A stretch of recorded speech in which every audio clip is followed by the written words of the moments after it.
로마서 2장 6절에서부터 11절까지 하나님께서 각 사람에게 그 행한 대로 보응하시되 참고 선을 행하여 영광과 존귀와 썩지 아니함을 구하는 자에게는 영생으로 하시고 오직 당을 지어 진리를 따르지 아니하고 불의를 따르는 자에게는 진노와 분노로 하시리라.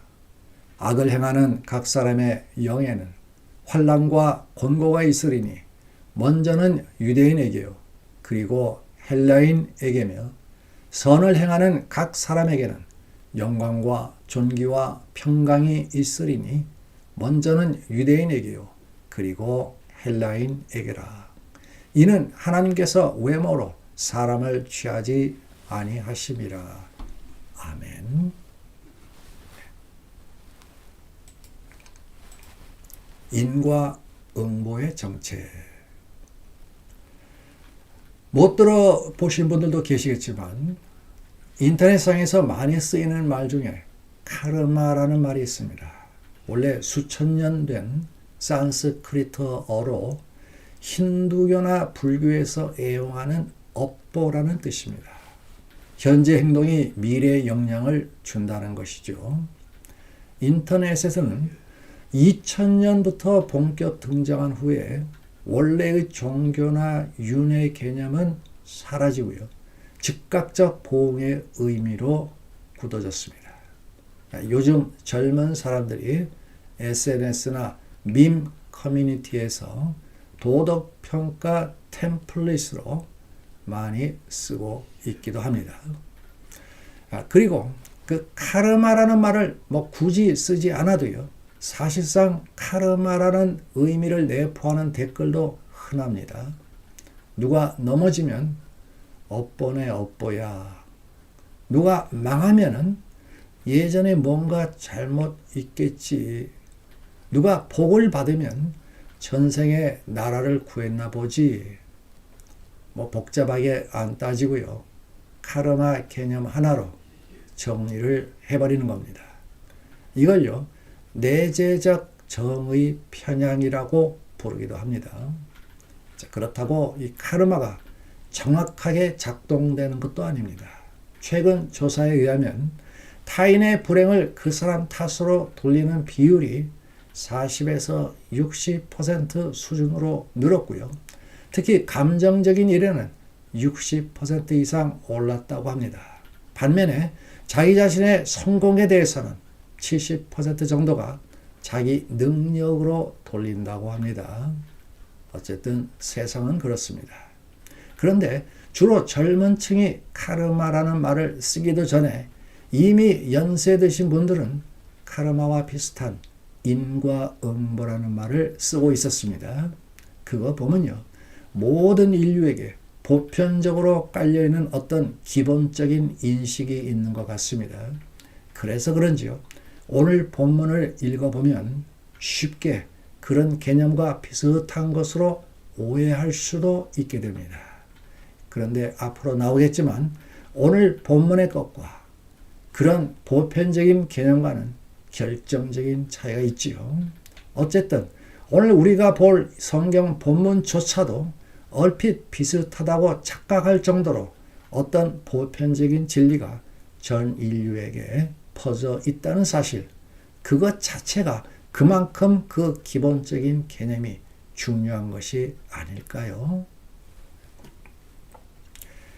근데 오늘 본문은요, 신기하게도 단숨에 익혀지는 말씀이 됩니다. 이 맥락이요, 처음부터 끝까지 쭉 관통하고 있어요. 교묘하게 짜여진 교차 대적법 때문입니다. 자, 본문은 모두 6개의 구절로 이루어져 있죠. 첫 번째 구절하고, 즉 6절하고 마지막 6번째 구절을 보십시오. 대응이 되고 있습니다. 뭔가 맥락이 비슷하다는 말입니다. 그리고 두 번째하고 5번째를 비교해보면 또 대응이 되고요. 세 번째와 네 번째도 역시 대응이 되고 있습니다. 이런 식으로 구도가 짜여지면서 마치 잘 만들어진 건축물을 보는 듯한 느낌이 들게 하는 기법입니다. 그렇다 보니까 한눈에 훅 들어오는 개념이 하나 있는데요. 보응이라는 것입니다. 6절은 말할 것도 없고요. 전체적으로 보응의 분위기입니다. 그렇다고 보응의 이유를 세세히 설명하는 것도 아닙니다. 보응이 꼭 있어야 한다는 하나님의 선언을 거리낌 없이 선포할 따름이죠. 이미 우주적으로 정해졌다는 식으로 전제된 현실로 제시하고 있습니다. 중요한 점은요. 보응은 하나님께서 친히 충만한 지혜로 세워놓은 불변의 원리라는 점입니다. 누구도 타치할 수 없는 하나님의 고유한 섭리죠. 그러므로 보응을 마치 우주에 혼자 덩그러니 떠다니는 중립적인 법칙으로 알면 큰일 난다는 것입니다. 거기에서부터 카르마든 한국의 인과응보든 그런 것들과는 차원이 달라지게 되는 겁니다. 하나님의 보응은요, 우리 삶을 처음부터 끝까지 꿰뚫고 있는 가운데 내려지는 판단입니다. 하나님의 보응의 눈은요, 우리 삶에서 놓치는 부분이 없습니다. 어떤 것도 그분 앞에서 숨길 수가 없고 어떤 것도 속일 수가 없으며 또한 어떤 것도 무시될 수도 없습니다. 세상에서는 일반적으로요, 개인들의 행동이 다 알려지지 않고 있지요. 같이 오랫동안 부대끼면서 이런 모습 저런 모습 빠짐없이 겪어보거나 아니면 일부러 자기 선전을 하면서 숨김없이 전부 까발려주기 전까지는 말입니다. 그래서 보통은 세상에서 개인의 평범한 일상이나 숨겨진 착한 행실 혹은 성실한 마음 등은 그대로 다 묻혀버리는 겁니다. 한 사람의 삶만 해도 그렇게 단순하지가 않은데요. 무엇을 보고 그 사람에게 이것은 카르마다 저것은 인과응보다 판단을 내릴 수가 있겠습니까? 언어 도단이지요. 그러니 독자적인 카르마니 인과응보니 천벌이니 권선징악이니 하는 것은 아예 처음부터 존재하지 않는 것입니다. 이제부터는 믿지 마시기 바랍니다. 오직 존재하는 것은 나의 인생 첫 출발부터 마지막 순간까지 나의 모든 것을 속속들이 보시고 하나하나 카운트하시며 양까지 정확하게 측량하시는 하나님의 판단뿐입니다. 그것이 오늘 본문이 말씀하는 보응의 성격입니다. 자, 거기에서 한 걸음 더 나아갑니다. 이제 보응의 구조입니다. 한마디로 선과 악에 따라 갈라지는 구조라는 것입니다. 9절에 악을 행하는 자와 10절에 선을 행하는 자 두 종류입니다. 그 두 가지 행위에 따라 보응도 두 가지로 분기됩니다. 그 두 가지 원칙은 끝까지 갑니다. 선을 지속적으로 추구하는 자는 영생과 영광, 평강 등으로, 악을 행하는 자는 결국 하나님의 진노와 분노 그리고 환난과 곤고로 끝나게 됩니다. 그런데 여기에서 무엇이 선이고 무엇이 악인지 그것까지 명확하게 하고 있지는 않습니다. 그것이 중요하지 않다는 것이 아니라 초점이 그것은 아니라는 것입니다. 여기에서 몰아가고 있는 것은요, 우리로 하여금 이미 나뉘어져 있는 결과 앞에 서도록 하는 것입니다. 그러면서 어느 쪽에 서게 되든 행위의 순간보다는 삶의 방향 전체가 보응의 기준이 된다는 것 또한 보여주고 있습니다. 그렇게 해서 단순한 보응의 구조까지 다 끝내놓은 다음 마지막으로 보응의 범위를 정합니다. 9절에서 10절에서 반복되는 거 있죠. 먼저는 유대인에게요. 그리고 헬라인에게라. 그 뜻은 11절에서 친절하게 설명되고 있습니다. 외모로 사람을 취하지 않는 것이다. 즉 무슨 옷을 입고 있는지, 무슨 의식을 행하는지, 어떤 민족에 속하는지 중요하지 않다는 겁니다. 하나님이 세워놓으신 보응의 범위는 모든 사람들에게 공평하게 적용된다는 것입니다. 자, 전체적으로 정리를 해보면 오늘 본문은 인간의 행위를 내세우지만 그렇다고 그 행위를 철저히 분석하지는 않습니다. 그것이 중요하지 않다가 아니라 방향이 그게 아니기 때문입니다. 또한 오늘 본문은요, 구원의 길을 상세히 설명하지도 않습니다. 나중에 다 나오는 것으로서 아직은 때가 아니기 때문입니다. 대신 끝까지 고집스럽게 하나를 밀어붙이고 있습니다. 하나님은 각 사람에게 행한 대로 보응하신다. 다만 한 가지 변수는 있습니다. 변수라고 했지만 사실 성경 진리의 오묘함에 더 가깝습니다. 사람의 행위에 따른 하나님의 보응은 사실상 원리면에서 그리고 이론면에서 그렇다는 겁니다. 현실에서는 완전히 다릅니다.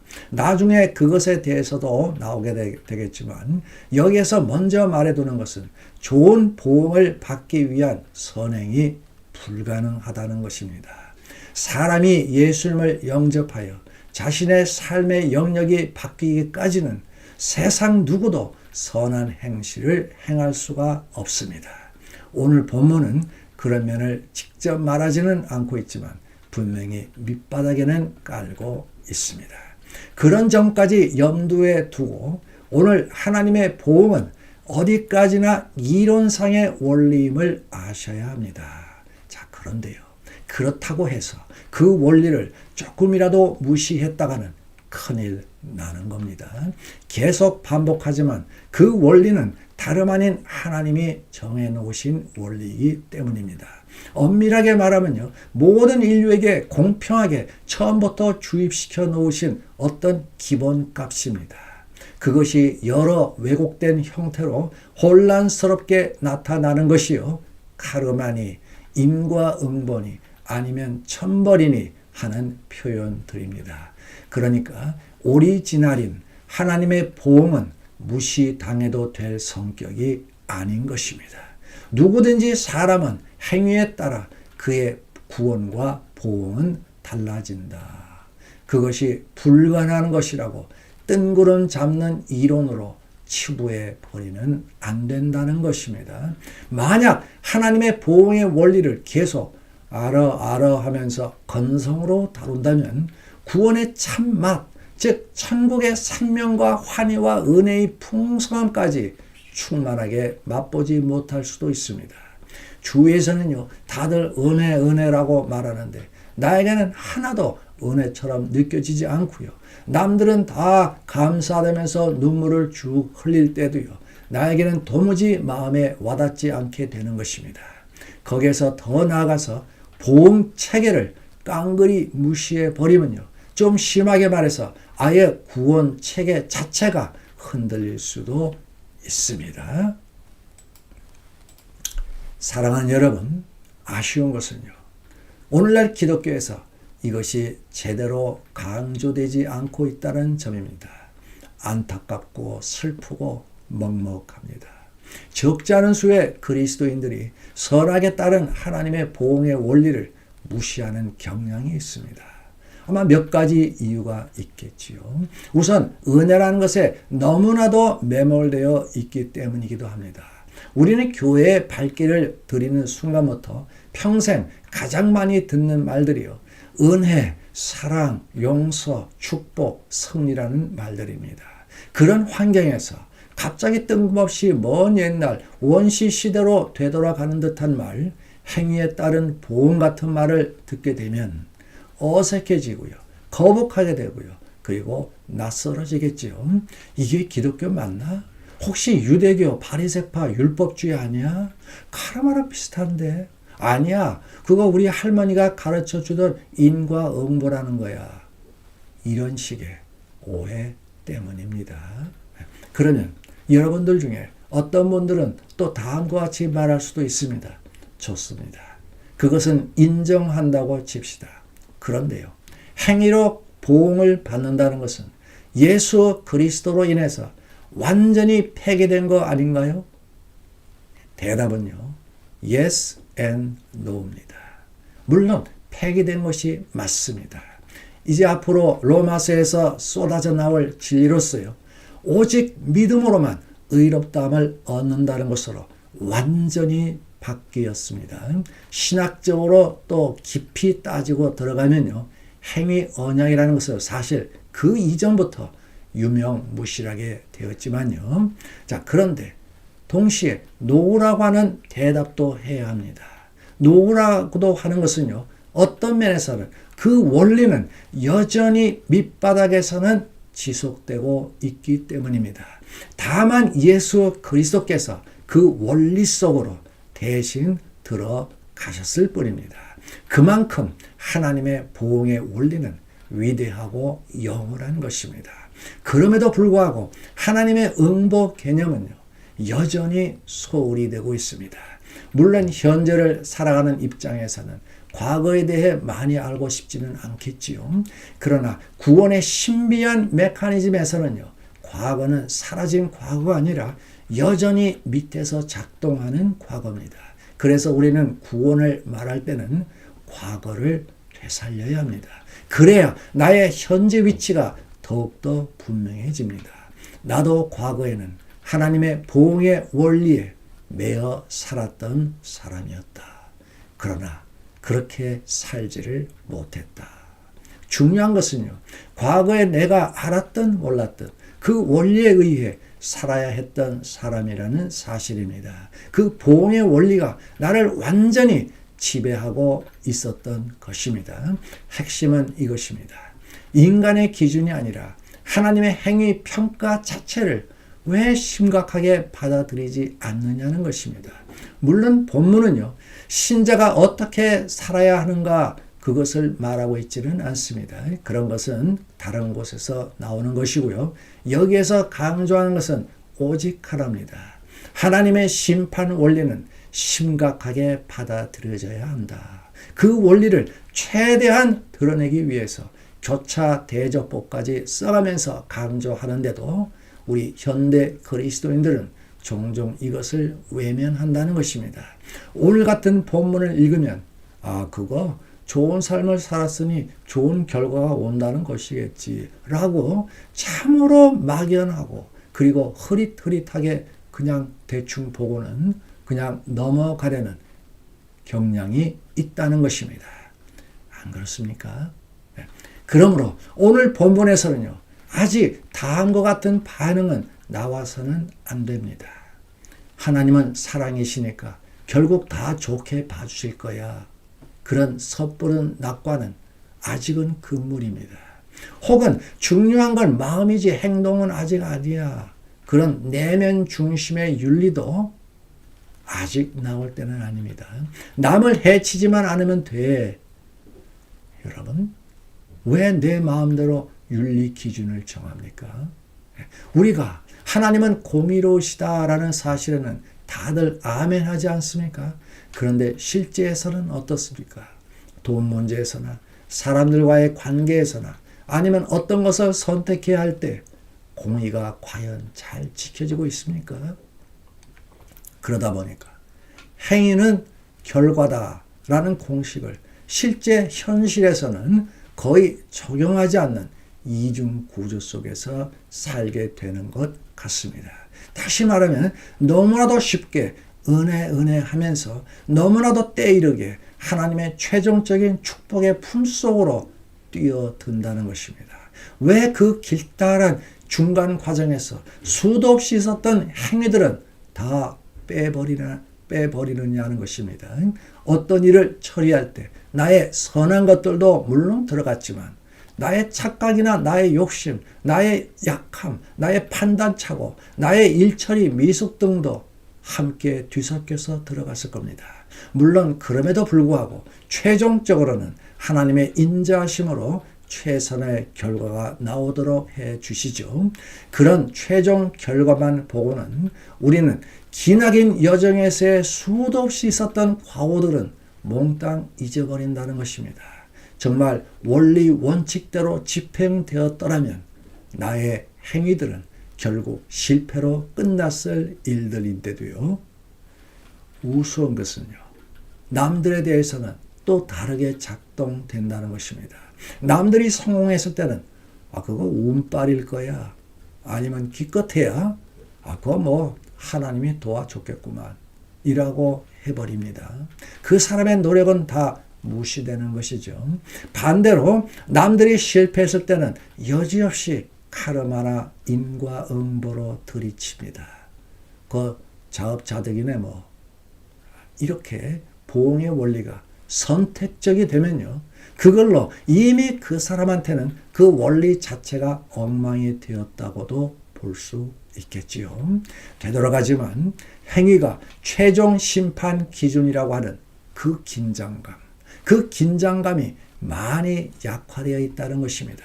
그렇다고 또다시 분명히 말씀드리지만 오늘 본문은 인간이 선행으로 구원받는다는 것을 가르치는 것은 절대 아닙니다. 또한 여기에서 말하는 행위는 엄밀하게 말해서 단순한 윤리 문제가 아니라 하나님 앞에서 드러나는 삶 전체의 진실입니다. 어쨌든 그럼에도 오늘 말씀이 강조하는 것은 하나님의 심판은 행위와 완전히 일치되는 방식으로 작동된다는 것입니다.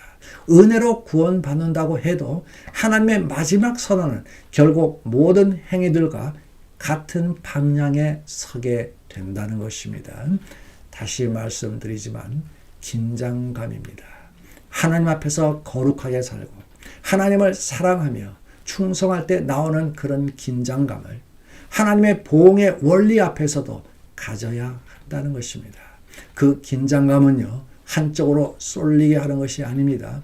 그러므로 얼마든지 기뻐하면서도 두려워할 수가 있고요. 얼마든지 축복을 누리면서도 긴장할 수 있고요.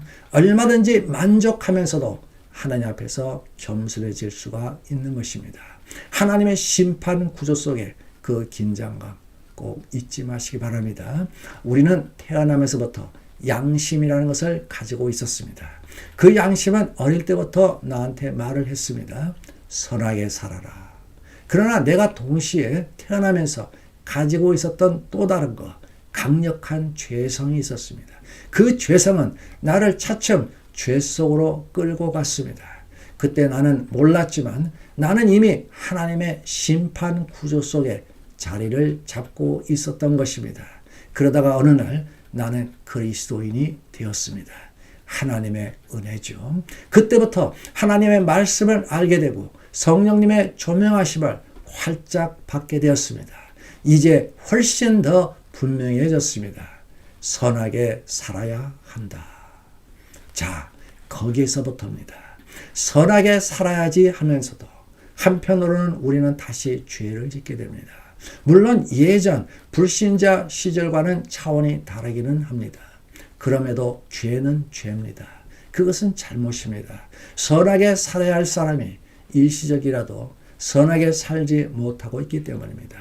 그러나 그것을 하나님의 은혜로 우리는 알아차리죠. 그때가 사실 가장 중요합니다. 까딱하면 우리는 곧바로 그래도 문제없어, 뭐 회개하면 되지, 이러면서 순식간에 이동해 버릴 수가 있기 때문입니다.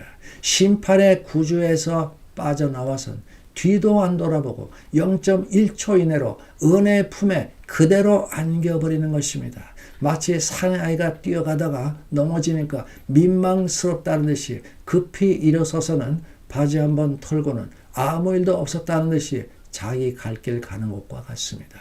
그것이 잘못이라는 말은 아닙니다. 맞습니다. 일반적으로는요.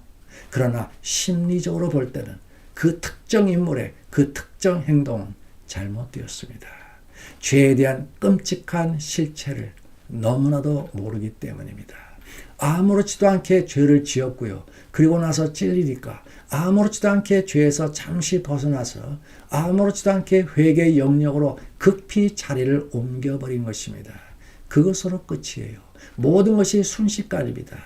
제 말의 뜻을 아시겠습니까? 죄만이 아닙니다. 죄로 인한 심판 또한 너무나도 가볍게 보고 있지 않습니까? 그런 상황에서 하나님의 거룩은 어디에 있으며 죄에 대한 하나님의 슬퍼하심과 불편하심은 어디로 갔으며 나의 죄로 인한 그분의 진노하심은 도대체 어디로 갔단 말입니까? 내가 내 마음대로 죄짓고는 다시 또 내가 내 마음대로 순식간에 죄를 해치우고는 마치 나의 영적인 일들은 내가 다 관리하고 내가 다 통제하고 운명까지 내가 다 결정해 버린다는 거 아니겠습니까? 다시 반복합니다. 회개요? 당연히 해야죠. 그러나 그에 앞서서 먼저 인정하고 계시는지요? 심판의 구조를요. 그 긴장감을요. 우리는 다른 사람들의 삶은 너무나도 쉽게 평가합니다. 매서울 정도로 뼈까지 녹일 정도로 잘하고 있습니다. 하지만은 내 자신에 대해서는 어떤 평가 기준을 갖다 대십니까? 내가 나를 돌아볼 때 하나님이 세워놓으신 그 심판의 구조가 보이십니까? 그래야 합니다. 그 구조 속에서 나의 슬픔이 와야 되고요. 그 구조 속에서 나의 통곡이 나와야 되고요. 그 구조 속에서 나의 울부짖음이 나와야 합니다. 하나님, 잘못했습니다. 여기에서는요. 개별적인 죄뿐 아니라 삶 전체 방향 점검도 다루어져야 합니다. 심판의 구조 앞에서 말입니다. 우리 사랑하는 여러분, 혹시 살아가시면서 속마음으로는 간절히 원하지만 마음대로 되지 않을 때가 있었습니까? 나는 적어도 그리스도인으로서 멋지게 살아가고 싶은데 생각만큼 잘 되어지지 않아서 안타까운 경우 말입니다. 신앙생활을 하시면서 뜨거운 눈물을 흘리고 싶을 때가 있었습니까? 있었을 겁니다. 한번 하나님을 정말 열정적으로 사랑하고 싶을 때도 있었습니까? 정말 성도들끼리 서로 사랑하면서 모든 미움 다 버리고 천국 생활 하듯이 지내고 싶은 마음도 있었습니까? 예, 성도라면 다 있었을 것입니다. 능력 있는 신앙인이 되어서 전도도 마음껏 하고 주위 친지들을 다 예수 그리스도에게로 이끌고 싶은데 모든 것이 내 생각대로 되지 않아서 한숨이 나올 때도 있었습니까? 아니, 어떤 때는 그런 수준 높은 것은 고사하고요. 가장 기본적인 삶, 성경을 읽으면 다 꿀보다 더 달콤한 하나님의 말씀임이 믿어지고요. 예배를 드리면 가장 신령하게 내 마음을 바치게 되고요. 어떤 유혹과 시험이 오더라도 힘있게 물리치고 씩씩하게 그리스도인의 고상하고 영광스러운 품위를 유지하고 싶습니까?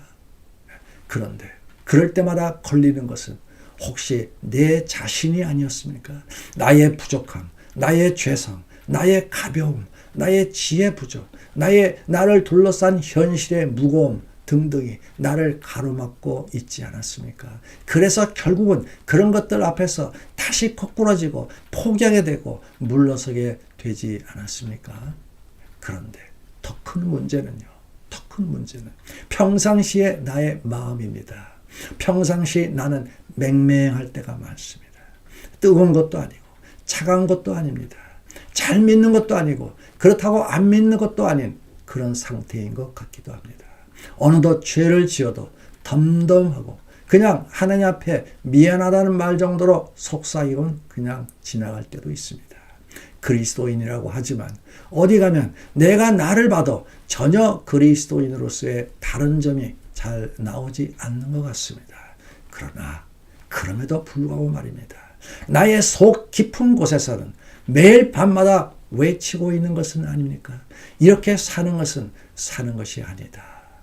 그래서 여러분, 다시 또 정말 예수님 믿는 사람으로서 멋지게 살고 싶지 않습니까? 미치도록 믿고 싶고요. 열과 성을 다해서 죽도록 전도하고 싶고요. 목이 터져라 찬양을 부르고 싶지 않습니까?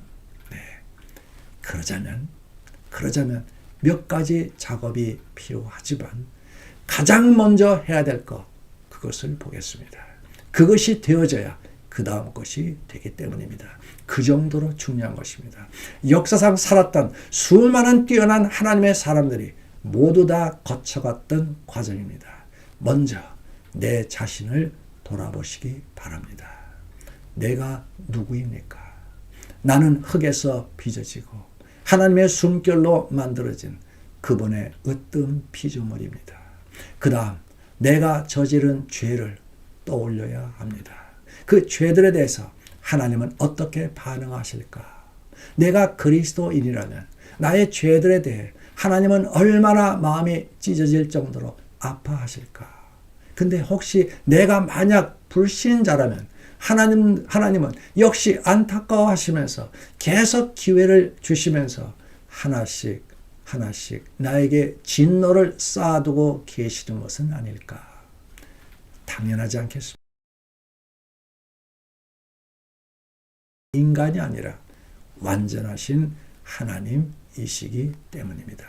그러면서 그 응보의 원리를 다시 생각해 보시기 바랍니다. 그것이 얼마나 당연한 것인지를요. 그 원리가 하나님에게 있어서는 얼마나 중요한 것인지를요. 그 원리가 흔들리면 과연 하나님이 하나님으로서 설 수가 있는지를요. 옳은 것을 옳다고 말 못하시고 잘못을 잘못이라고 말 못하신다면 그분이 과연 하나님이실까요? 그 응보의 원리는 전능하시고 거룩하시고 사랑이 많은 하나님에게 얼마나 중요한 것인지 그것부터 뼈저리게 체험해야 된다는 말입니다. 자, 그 다음에는요. 그 응보의 원리에서 이제 빠져나오셔야 합니다. 나도 원하지 않지만 하나님도 원하지 않기 때문에. 그래서 그러자면 우리가 잘 아는 대로 회개를 해야 합니다. 내가 지은 죄들에 대한 회개입니다. 그 회개는 또한 우리가 잘 아는 대로요. 예수 그리스도의 보혈로 씻어내야 합니다. 그러면 모든 죄들은 없는 것처럼 흰 눈처럼 깨끗하게 되어버립니다. 그리고 하나님의 응보는 거기에서 바뀌죠. 그 응보의 원리에 우리 주 예수 그리스도께서 들어오셨기 때문입니다. 그때의 그 해방감을 아십니까? 그때의 그 자유가 상상이 가십니까? 그때의 그 기쁨을 아십니까? 그게 진짜 행복입니다. 그게 진짜 만족입니다. 모든 세상을 다 소유했습니다. 하나도 부러운 것이 없습니다. 모든 불만과 불평은 다 사라집니다. 감사와 찬양과 인내만 넘칩니다. 거기에서부터 모든 열정이 솟아오릅니다. 거기에서부터 눈물과 사랑의 고백과 형제들에 대한 무한정의 용서와 화합이 이루어지기 시작합니다. 거기에서부터 천국이 되고요. 생명이 되고요. 은혜가 되는 것입니다. 우리 사랑하는 여러분, 오늘은 참 중요한 것을 했는데요. 평생 이 가장 기본적인 응보의 구조 꼭 기억하시고요. 그것을 우리 삶에 적용하시는 여러분 되시기를 간절히 축원드립니다. 아멘.